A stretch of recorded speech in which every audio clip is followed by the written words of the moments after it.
quartet, I think the Williams brothers, who you worked with, Paul Porter as well, were really responsible for kind of changing the sound of quartet into kind of what we're hearing now, this modern day. It used to be straight four on the floor, bass, guitar, a little piano, organ. But Williams brothers kind of brought something different to the table, like with the sequencing and the aux lines and the riffs and all that type of stuff. Talk to us a little bit about how you kind of transitioned to start working with them, those guys, or playing with them. And they called. I always joke. Okay, Melvin is like one of my most favorite people ever. He's definitely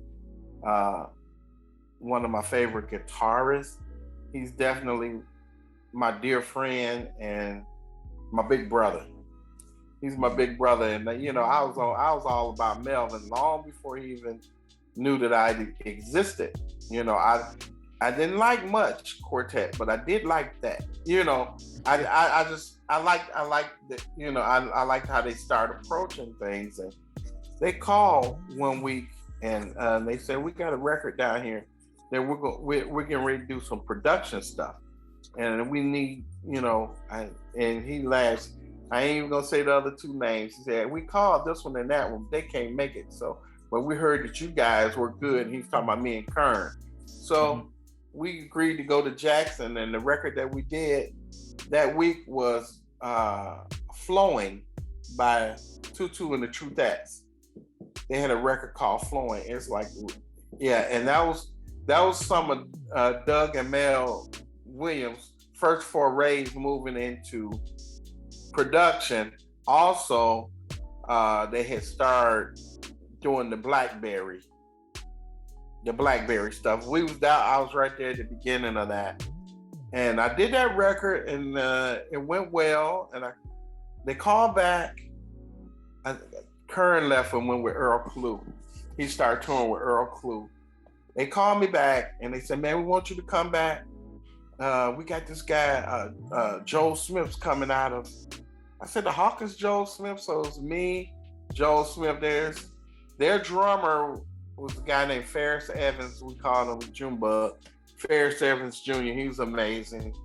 And I believe we had Eddie Howard. He came in. Eddie was big with doing at that. He ended up joining Commission. I know you know that. Yeah. But Eddie was real instrumental in Doug Miller's stuff. My Soul's Been Anchored and all that kind of stuff. He's a big part of that camp. But Eddie came to the session. Joe came to the session. I was there. And the record was The Christianaires. And it was, If You Want to See a Miracle, that record, whatever that record is, we spent a week. It's the greatest thing ever because I'm in awe of Doug. I'm in awe of Melvin. And then right up there in the office is the really big brother, the real GOAT, Frank Williams. So, Frank was every now and then sticking his head in, and it was Joel sitting right here. And I actually was able to write a song for the Christianaires. The name of the song was called I'm Yours Alone. Dragged all, you could dare not do that now with the airlines today. Dragged all my equipment down there, sequenced half the stuff, and we laid down the frame of it, and Joel played drums on it. I did guitar. He said my synth bass was enough. I said, "Man, you're not gonna play bass? I want you to do the drums bass thing that you do." He's like, "No, man, your bass is cool. I'm just gonna play to that. I'm hearing that now. I want to play to that." I was like, "Okay."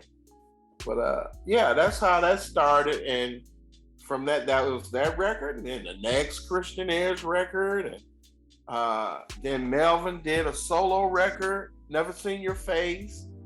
Wait a minute, that's you. That Never Seen Your Face? Yeah. Man. Yeah, the Never Seen Your Face record. And man. Then I went back and did another record. He did another crazy record where he paired me with Spanky Alford. Legend. Yeah. So that one was me, Spanky, Ralph Lofton. Yeah, organ player extraordinaire. Ralph, a great producer as well. And then I did a lot of stuff with Derek Lee too.